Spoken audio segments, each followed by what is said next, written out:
Sarita, solo soy medio, nada más le pico aquí cuando quiere ir pasando. Este es para el centro y este es para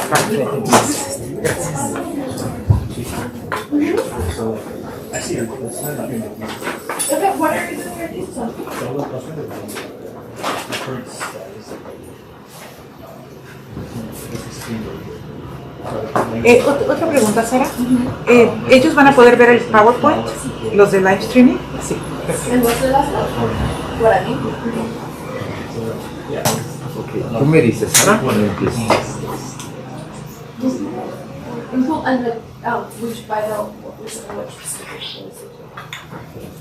Welcome everyone. My name is Alberto Díaz-Calleros. I am the director of the Center for Latin American Studies here at Stanford. Today we are really pleased to have our Latin American Perspectives distinguished lecturer. This is Rosalva Aída Hernández Castillo, professor and senior researcher from CIESAS. She's going to talk to us about Digging for Hope in Mexico, a feminist ethnography in the land of mass graves. I want to thank very especially Latin American Perspectives because this whole visit that we have had, Aida has actually given a workshop for her students. She has joined different activities during her visit here, and it is really made possible thanks to one of the most important journals in our discipline, Latin American Perspectives, and it is their generosity that allows us to have her here with us today. I do want to remind us that Stanford sits on the ancestral land of the Muwekma Ohlone tribe. This land was and continues to be of great This land continues to be of great importance to the Ohlone peoples. Consistent with our values of community and inclusion, we have a responsibility to acknowledge, honor, and make visible the university's relationship to Native peoples. And I might add, as in the previous event I was just an hour ago, that this land was never ceded willingly by the Ohlone peoples. Rosalva Aída Hernández, she earned her PhD in anthropology from Stanford University. She's currently professor and senior researcher at CIESAS, the Center for Research and Advanced Studies in Social Anthropology in Mexico City, the crown jewel of anthropology research institutions in the country, if not Latin America. She has done a host of activities related with her research projects, but also her activist research. And I think that's one of the things that I hope she shares with us. I will tell you a little bit about some of her many publications. She's the author of Multiple Injustices, Indigenous Women, Law, and Political Struggle, impressed in the University of Arizona Press. Sur Profundo, Identidades Indígenas en la Frontera Chiapas-Guatemala. Histories and Stories from Chiapas, Border Identities in Southern Mexico, UT Press, which is also published in Spanish as La Otra Frontera, Identidades Múltiples en la Chiapas Postcolonial. Etnografías e Historias de Resistencias, Mujeres Indígenas, Resistencia Cotidiana y Organización Colectiva. Co-editor of the most recent book, Transcontinental Dialogues, Activist Alliances with Indigenous Peoples in Canada, Mexico, and Australia. Decolonizando el Feminismo, Teorías y Prácticas desde los Márgenes. Dissident Women, Gender and Cultural Politics in Chiapas. El Estado y los Indígenas en el Tiempo del PAN. Neoindigenismo, Identidad y Legalidad. Mayan Lives, Mayan Utopias, the Indigenous Peoples of Chiapas and the Zapatista Rebellion, and the Other Women and Violence in Chiapas Before and After Acteal.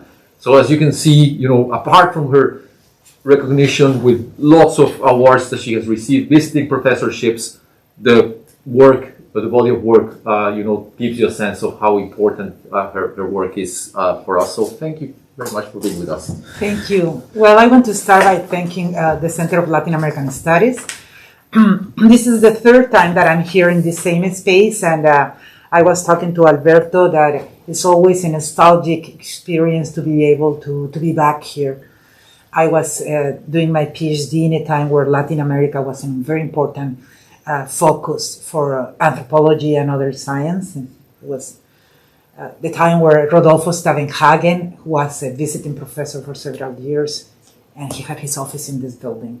So thank you to Latin American Perspective, to Alberto, very special to Elizabeth, who's there, who had made my stay here a very special experience. What I'm sharing with you today is a work in progress that I'm planning to work as a book for my sabbatical next year, if I'm lucky. And so I'm presenting, reading some of my notes, but also sharing with you reflections in a more free way. And I would like to, I'm always concerned, I was talking about this with the students in the workshop.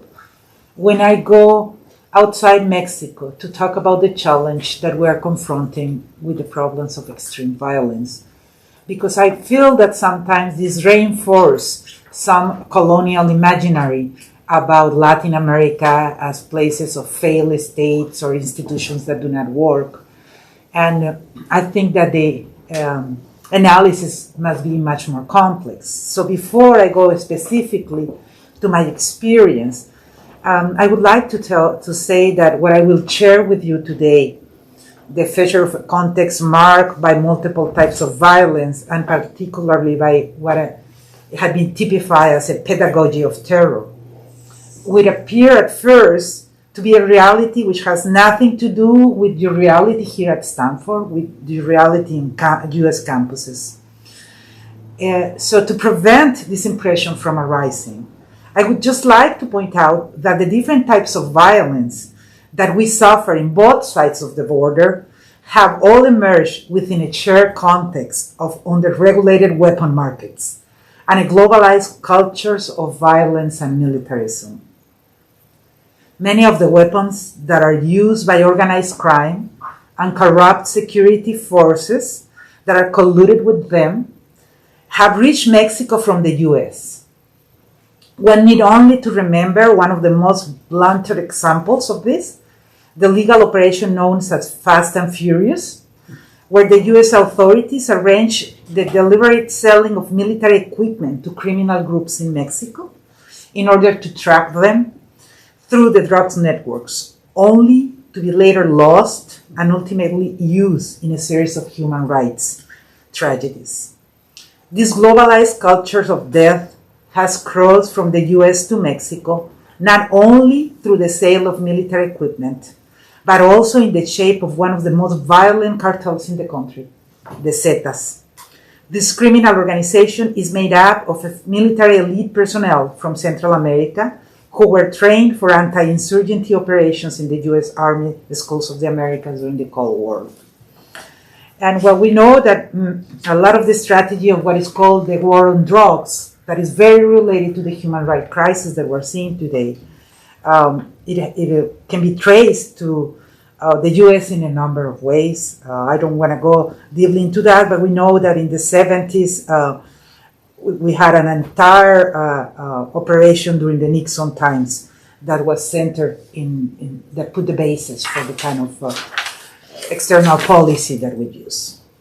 So I just want to mention this because sometimes it is very easy to have models of analysis in which we talk about failed states or institutions that are not fully developed, in which the global north is always represented as the crib of democracy. And I think that we need to develop a much more sophisticated analysis that has the systemic links in the center. So although I'm an anthropologist, I always concerned with having an interdisciplinary dialogue to try to put the kind of ethnographic experiences in a broader context. So just to give you the context in which I have been developing my fieldwork, what I have named the numeralia of terror in Mexico, we're talking about 350,000 murdered persons during the narco war. That's the most recent official data from 2006 to 2021. 94,419 disappeared persons. From these, 23,320 are women and 70,582 are men. These are also official data, so it could be much more, but it's what they're officially recognizing. That's the data that is important to have in mind for later, because as you can see, the great majority of the disappeared person are men, and the great majority of the women that are searching for them of the person that are searching for them are women. And that's not a small detail. That says a lot from a feminist perspective of the reality we're confronting. We have right now 52,000 unidentified bodies in state common graves under the custody of the state. People that have not, bodies that have not been identified. And 70,000 Central American immigrants that have disappeared in their transit through Mexico. That's not an official data. That's a data that is used by the caravans of Central American mothers. So it could be much more bigger because it's something that have not been fully documented. And the most recent data is 4,806 clandestine mass graves that have been found in the same period in Mexico. So this terrible human rights crisis had been analyzed from a systemic analysis by several analysts. One of them, Sayak Valencia, who is a feminist sociologist and cultural studies critique. And she talks about how the state and narco-violence are two dimensions of what she calls the gore capitalism, the extremes manifestation of neoliberal capitalism that is using the bodies in a way to mark territories. And so it has been the paradigm of necropolitics refers to the contemporary forms of subjugation of life to the power of death by the very well-known Cameroonian philosopher Achille Mbembe, had been used a lot as the paradigm to analyze what is going on in Mexico. Adriana Esteves, Amarela Varela, several analysts are talking about the necropolitics that we're confronting right now in the context of Mexico. And I was thinking also in the importance of the work of Jean Franco, of Creole modernity. How can we see what we are living right now not as a dysfunctional expression of a democratic system, but as the integral part of this stage of neoliberal capitalism. And here I wanted to just to share this quote, because when I read it the first time, I thought it was so powerful and really describes what I'm documenting in the field. It's by Rosana Reguillo, a colleague of mine from Jalisco. She says, neoliberalism is a social phenomenon. It's the equivalent of an occupying force. Its power derives from its transformation of the developmentalist society into a bulimic society, which swallows youngsters and then throws them into narco graves in the forms of executed and tortured bodies, as torsos that enter the maquilas to become devices at the service of machines, as migrants, as sicarios, as hogs, as small ants smugglers, as carriers in the service of organized crime, and expendable soldiers of the lowest of the military ranks. That's my translation. So a lot of these analysts are presenting the systemic framework that links the manifestations of extreme violence that we see in Mexico as part of the present manifestation of the politics of accumulation and dispossession of neoliberal capitalisms in our countries. And although I find a lot of these analysts very inspiring, I feel that from a feminist approach to extreme violence in this local expression, we can see the other side of the coin, that it is not always evident through the systemic analysis. And that's the quotidian manifestations of resistance that many times are not considered when we get lost in the hopeless analysis of these forces of death. So I, in a dialogue with the Argentinian feminist Rita Laura Segato, who talks about the pedagogy of terror, I want to use the concept of the pedagogy of love that is confronting this pedagogy of terror in the reconstruction of communities. And it's about this pedagogy of love that I want to talk with you today. And it's before I started the talk, I was talking with some of the students here, and we were talking about how many times the emphasis in the anthropology of violence and in the analysis of violence creates for the new generations of students a feeling of hopelessness, that it's almost impossible to do anything to confront these powers of death that are there. So what I want to share with you is my learnings of hope through an activist research working with relatives of disappeared people. What the analysis of the pedagogy of terror is pointing out is that the bodies are being used as symbols in a patriarchal semantic of violence, and that comparing to what happened in the South Cone with the repressive violence against dissidents, what we are seeing right now is an expressive violence in which the bodies are symbols to mark the control of the territory. So what I'm arguing is that in front of this pedagogy of terror, the bodies and sons and daughters of the members of these organizations with whom I work are becoming members of the community. They are taking back these human remains to make them human beings and to take them back to the social community from which have been expelled by the pedagogy of terror of the narco state and the narco violence.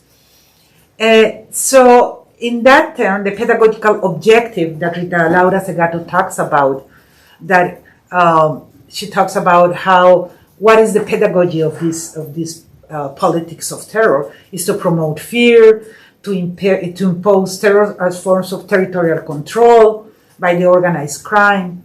So in this context, the exhumation of persons, not the documentation of human remains. That's a huge difference between how we conceptualize that.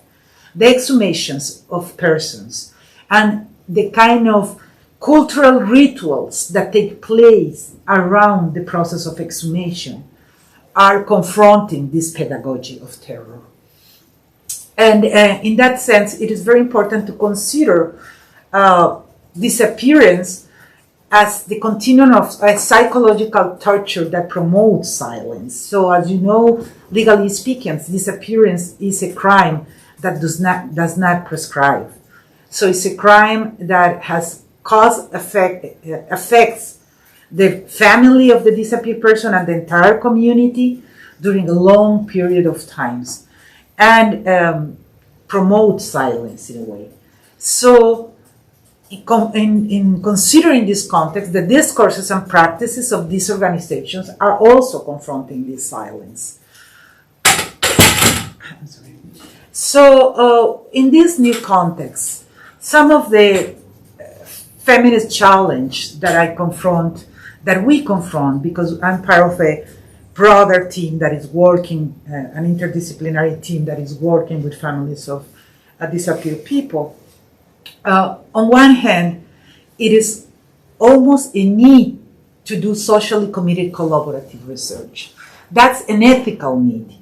People that are suffering this level of violence do not want a scholar to go there and make them an object of their career, to write a book that will be in a library and that will objectify their pain and their sorrow.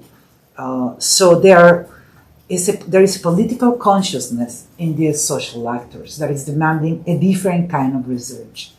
The first question that you will receive is knowledge for what? What is this research good for? What am I going to gain if I allow you to document my search, my sorrow, my lifestyle story? And that implies, in epistemological terms, the need to decenter our role in these dialogues of knowledge.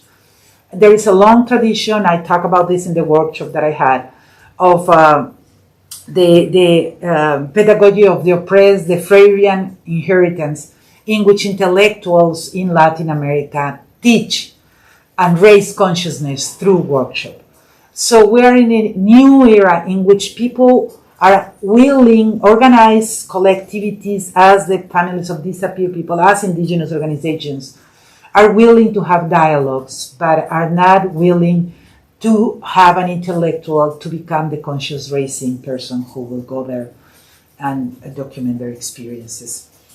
And in that sense, we are also confronting a context, in my case, in which the field is home. It's not that I'm going to go somewhere else far away, but I am analyzing process that has to do with my daily life. So that creates a context of a need of a citizen anthropologist. I'm using the concept of Miriam Jimeno, a Colombian anthropologist, who talks about how in Latin America we have been forced to be citizen anthropologists. And in that sense, to be public intellectuals that can contribute to the public debate around the issues that we're studying. And it also needs the construction of emotional communities. And that's not a minor detail. To be able to document, to analyze, to co-produce knowledge around violence, we really need to also have some self-care measures that have to be taking place in the construction of emotional communities. And the ideal is that these emotional communities can also be intellectual communities, can be places of safe, in which we can discuss and produce knowledge in a safe way. Not only putting our rational analysis in the center, but remembering that we are also bodies that are in risk, and thinking in what kind of measures we have to take.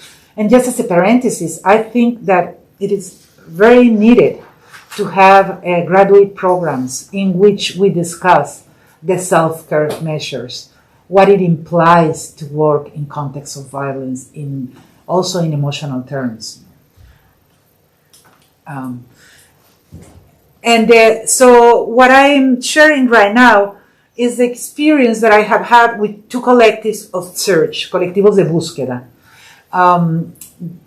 These are just some pictures of last week. We had a 2 weeks search brigade in the state where I live. And so it was an interval search in which they go to schools to talk with junior high school and high school students about the problems of violence and about prevention, in which they go to churches and talk to priests in a very forward way of how churches had been indifferent to the human rights crisis that we're living. And they also search in the field. This picture here is a mass grave that we found 2 weeks ago in the state of Morelos, in the municipality of Yotapixtla. So the two collectivities with whom I have been working, one is Las Rastreadoras del Fuerte, that is an organization that was formed in the north of the state of Sinaloa, that are also known as the trackers, in English, Las Rastreadoras. And as you can see, they are all women. There is one elder that I will talk about later, one man that is a grandpa who was searching for his grandson, an indigenous man, but they're all women. And it has been one of the collectives that has found more mass graves in the entire country, and that have been able to identify the persons that they have found and bring them back home, as they say. The organization was created in 2014 in the state of Sinaloa, and until now they have found 122 bodies and have returned 110 of them to their families. And the other collectivity is called Regresando a Casa, Morelos, and this one is where I live. The office is in the same block, it's just a coincidence, but their office is in the same block where I live in Mexico, so it's my community. And they have been working, and I'm going to talk more about that later, mainly in the fiscalization of the role that the state has in the state mass graves, how the state is managed the bodies under their custody. So they have become take cares of the bodies under the custody of the state, and I'm going to tell you more about how they're doing this. These are two of the places where the Colectivo of Morelos have been working, Jojutla and Tetelcingo. And there are two places in which a new term was created, and it's a terrible term. It's the clandestine estate mass graves. Because what they found in these mass graves is that the mass graves of the state, that those are the graves where the bodies of people that have not been identified are sent.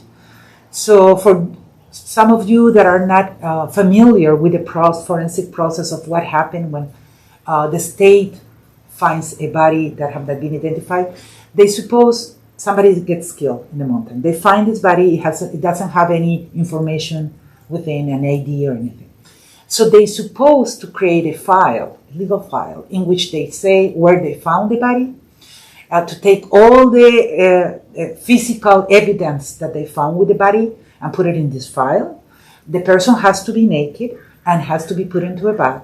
They have to take a DNA test. The DNA test has to go into a capsule that goes with the file.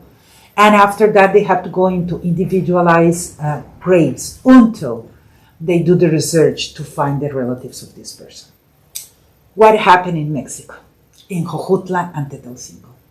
The bodies were sent to a mass grave fully dressed, no DNA test. Some of them were tied in their foot and their hands in the back. So it was being a clandestine use of the mass graves. And this situation was discovered by the relatives of one of the relatives who found her son was lost. She filed the disappearance denounce. After a few months, they found him. She identified the body. It was very recently have been killed, so she can fully identify him. And they told her that they couldn't give him back the body until the DNA test would take place, to wait. She was a very humble woman, Maria. She was working in the market. She sold chicken in the market. So she waited and waited. And after a few months, she wanted to have her son back, to have the burial. So when she went back to the Fiscalia, to the state attorney, the body was gone.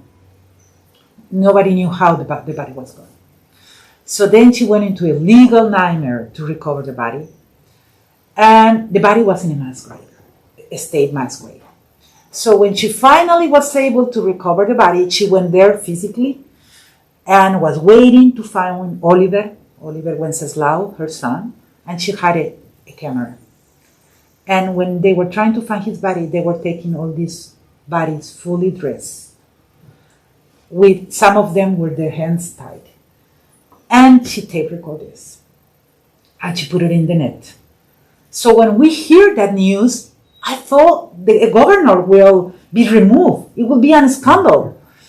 So it proved what the Ayotzinapa case had been saying. It was the state. It proved that the state mass graves were being used by the organized crime. And do you know what happened? Nothing. Nothing. The enterrador, ¿cómo se dice enterrador? The undertaker, the burier was the one who was sued in the mass graves. It was one middle bureaucrats had been having some civil process. So what the relatives of the disappeared decide to do is to go into a legal struggle against the state because of the kind of use that they have done. And they took the case to the United Nations. But in the process of doing this, they have been learning so much about forensics. They have been pressuring the Mexican state to legalize the situation, to formalize the situation of the mass graves through legal struggles, but also by physically, that picture there, we are outside, we were 2 weeks outside one of the morgues in which they were pressuring for the identification, the DNA test of all the bodies that were there. So the Organization of Families of Disappeared Persons had creating a counter-narrative about what is going on in Mexico, the contemporary history of Mexico. And the exhumation of clandestine mass graves, like in the case of las rastreadoras, are really dignifying bodies that were constructed as disposable by classist and racialized systems that centers these extreme forms of violence in specific territories. I don't have a lot of time to talk about this now, but I have written about racialized geographies. Although not all the people that were finding in the mass graves define themselves as indigenous peoples, there are young, dark bodies that were finding in those places, in a very racist and classist society in which certain life has more value than other ones. We talk about this with some of the mothers of the disappeared, of how if we had 90,000 upper class private university students disappeared, Mexico would have been mobilized from the roots.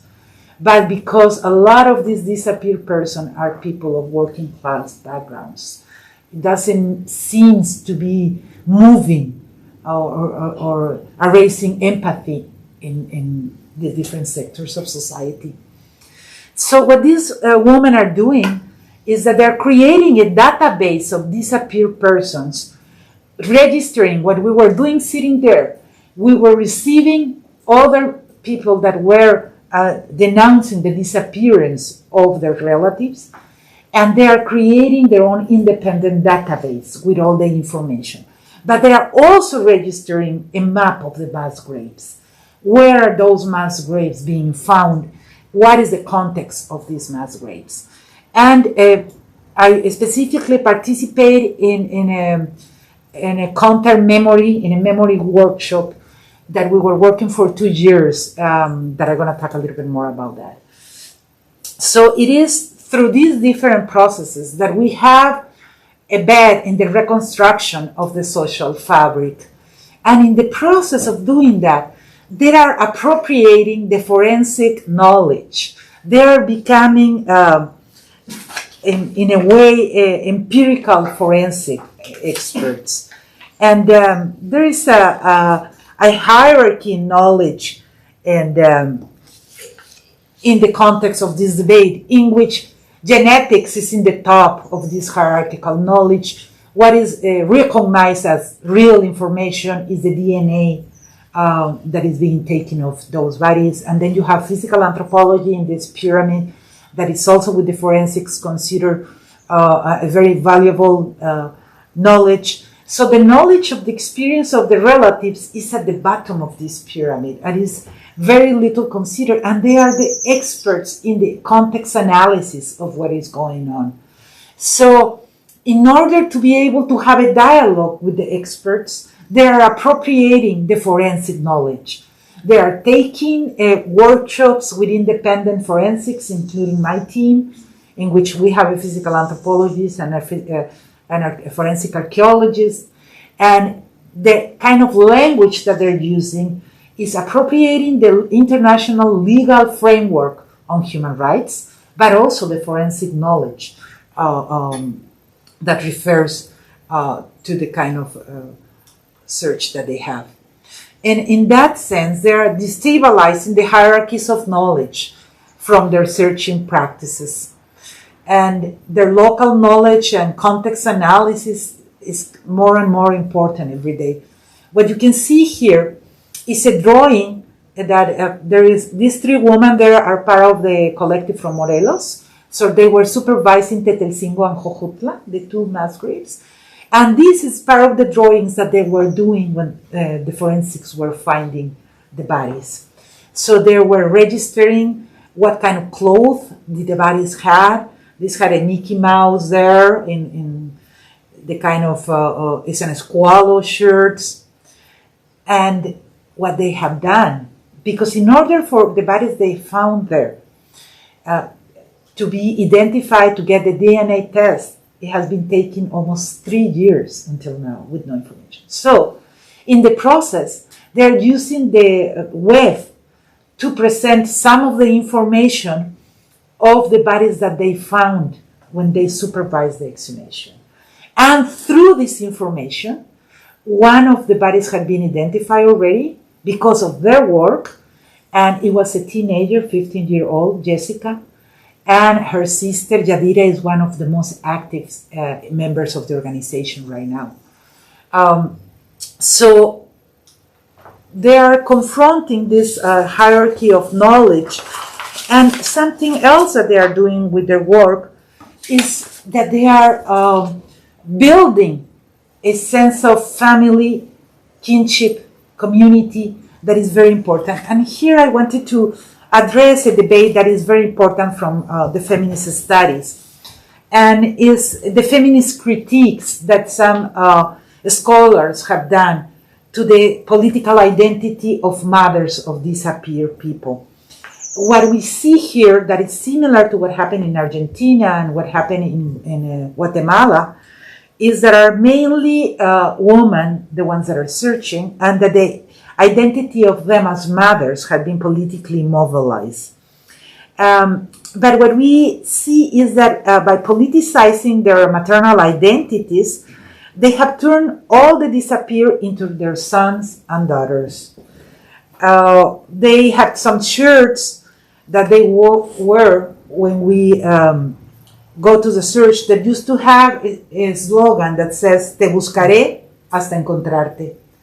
I will look for you until I find you. And now they have changed that slogan for "Los buscaremos hasta encontrarlos." We will search for all of them until we find them. So their identity as mothers had been waged politically to obtain solidarity of the civil society and also the logistic support of the institutions, and also what they consider a relative protection in the face of the organized crime. They consider that it will be much more difficult to attack them as mothers. Although there have been a lot of attacks to mothers, but it's a discourse that they managed. So by using their political identity of mothers, there is a challenge to the critiques of some of these scholars. This is Marisa Navarro and Elizabeth Jellin, who main critique has been that these political identities reproduce maternalism and familism, and that it reproduces the traditional values of society that are around the heterosexual family. So when they criticize this, is that also exclude other kinds of political identities. And I have been writing a lot about what are the basis of these critiques and how problematic they are very related to other kinds of political science paradigms that are talking about the women that are mobilizing strategically and do not develop a political consciousness. And what I'm saying here is that although there is a symbolic construction of motherhood, there is a decentering of what family is, because they are considering that their families are made of all the disappeared young men and women, and is not related to blood. Family is related to community construction. And in some of the indigenous communities that we're going to see the experience right now, the family includes the entire community. So it's not always, when we talk about families, it's not always talking about blood, family, or kinship. And through part of the activist research project had to do with how could we use the privilege of our academic knowledge in the kind of projects that they were interested in. So that's how we start working with the memory workshops. There were three main concerns. One was to systematize they had around 400 files written by hand in a notebook of people that had disappeared, and they had written everything by hand. So we helped them to create a database of this information. But they were also very concerned about the stigmatization of their kids. Was always there is a criminalization of disappeared people. The idea that those kids that have disappeared, probably it had disappeared because they have something to do with the organized crime. And what we find when we go deeply into the life stories of these girls, boys, young men and women, is that in a context of impunity, vulnerability, where there are people with weapons and toxic masculine identities, it can be many things that can cause your disappearance. So, just to show you I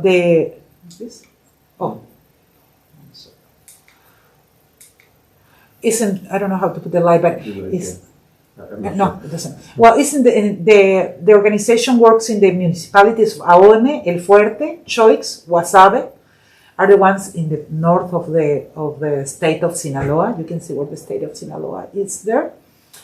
And we start to work we were working with them during 3 years in the memory workshops. And we also were able to contact a professor for the autonomous Metropolitan University in Mexico City, who joined our team, and she developed an app to be able to in a common regular cellular phone, so that the mothers of the disappeared of this organization can take the cellular phone with them, and every time they find a mass grave, can localize the mass grave in a map.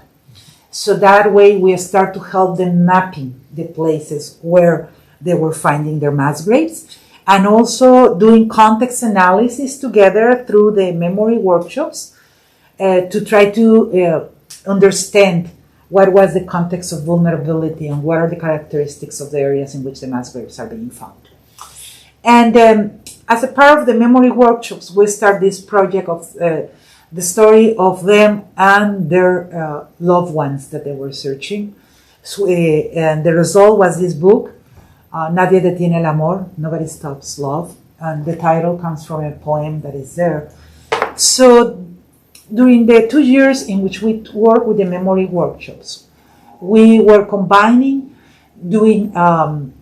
working with critical geography, feminist geography, by doing maps of the places where they have found the mass graves, but also combining that with body maps of how the sorrow and the pain had been affecting their own bodies, and how can we reflect on these different kinds of affections and take time also to work with these kind of affections.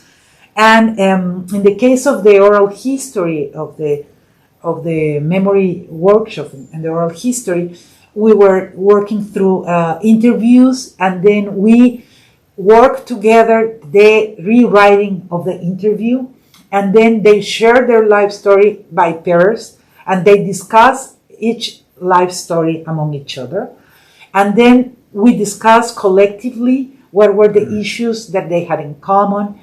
And a very important part of this memory workshop was to go beyond the event of disappearance, to understand the context of vulnerability that made possible the disappearance of their family, to recognize the structural violence that was marked.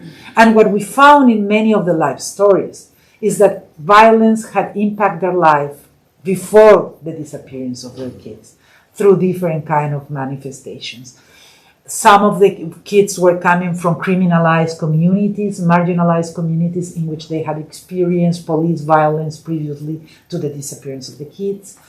7 of the 19 students of the 19 studies, the young men and women had been detained by the police before they have disappeared. So there is direct participation of the police in that. And something that was very important for us, by recognizing the diversity of the experience of disappearance, was also that there were some indigenous families within the collective. This is Don Paz, the only man that participated. He's a grandpa. He was searching for his grandson, Calucha, who also had played a ritual role in the community. He was a venado dancer there. And so in the case of the life story of Don Paz, that is here, he got to this area by displacement when a dam was constructed in his community. So he had lived an experience of dispossession before disappearance. They went to this area, so there were different structural violence there suffered. And also the importance of considering other epistemologies around what disappearance means. So the rituals that they needed to have in order for the soul of Calucha to rest were very different than those of the people in the urban area. So that it also raised a lot of questions around how do we consider the politics of measure of reparation and the importance of consider different cultural contexts when we discuss what reparation is for these communities.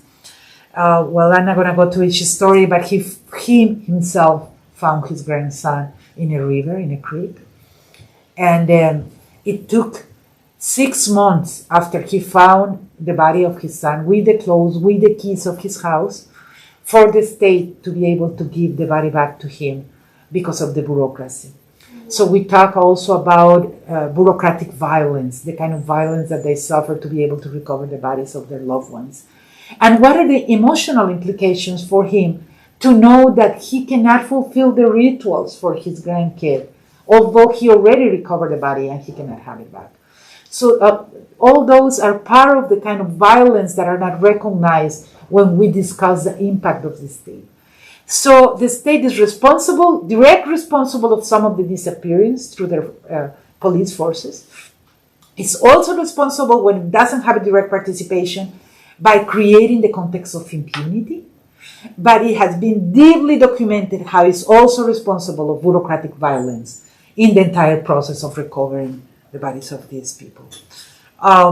So there are other of the Lloreme families who are also, Adela is still searching for her son, for her kid.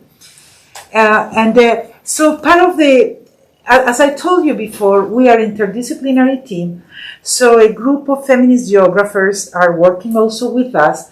And it was very interesting to work with the body maps also, to, on one hand, to recognize the knowledge they have about the terrains in which they are finding their mass graves, but also to discuss and have a space to reflect on how this violence is affecting their own bodies and working with maps in that terms.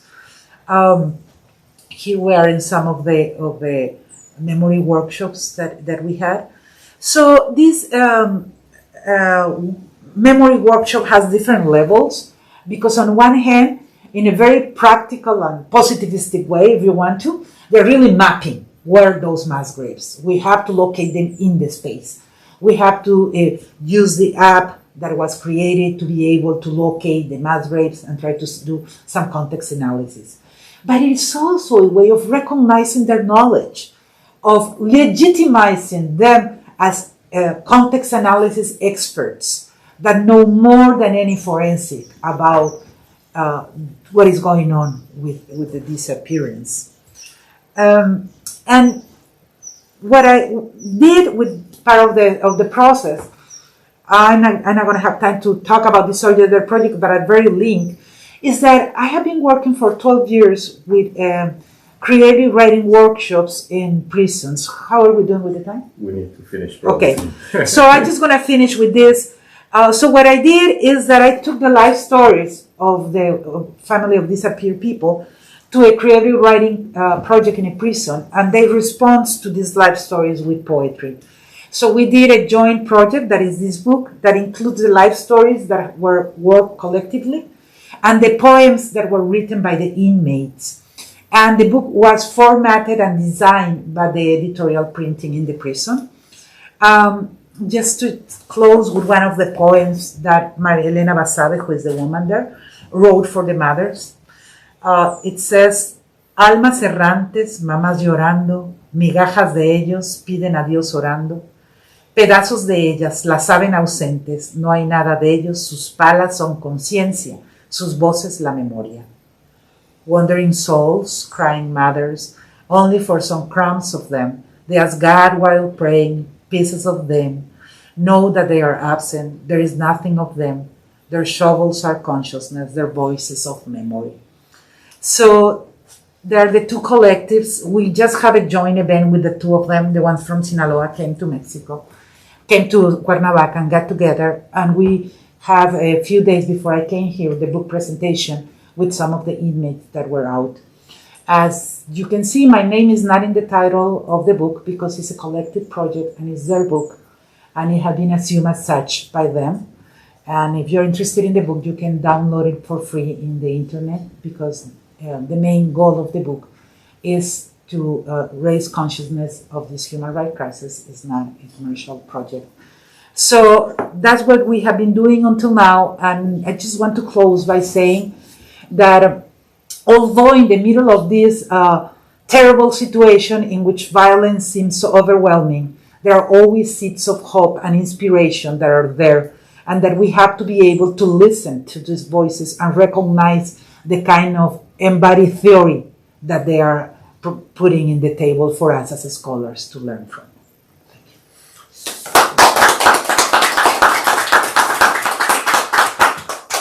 So thank you, Aida. Thank you for this truly inspiring sharing of what you have learned and sharing this incredible women work that you have shown us. I want to start with one question from the chat on YouTube because sometimes it's hard to get those in, and then we'll go around the room a little bit. Probably not a lot of time for Q&A. But Eliza Moreno, one of our MA students, among other things, because I think you really struck a chord with her in several of the things she put on the chat. But she wants us to know a little bit more about the gender politics of emotions and grief. So in a way, she writes a couple of things, telling you that she's so much, and I'll make sure we get those comments to you, how much she appreciates you centering on emotions and political belonging, and also this idea of this centering into the local knowledge. But she's asking something about this gendered part of emotions and grief. I as a man, I would think she's asking about when men don't want to open those spaces that women seem to be more likely to do, or from a feminist perspective, how do you think about this? And I guess she also wants to know a little bit of what's your dream or aspiration of where this work will get eventually. So, well, I think one of my points, I start with the presentation, that I don't think that is in a small detail, the issue that 70% of the people that we're finding in the mass graves are men, and that 99% of the searchers are women.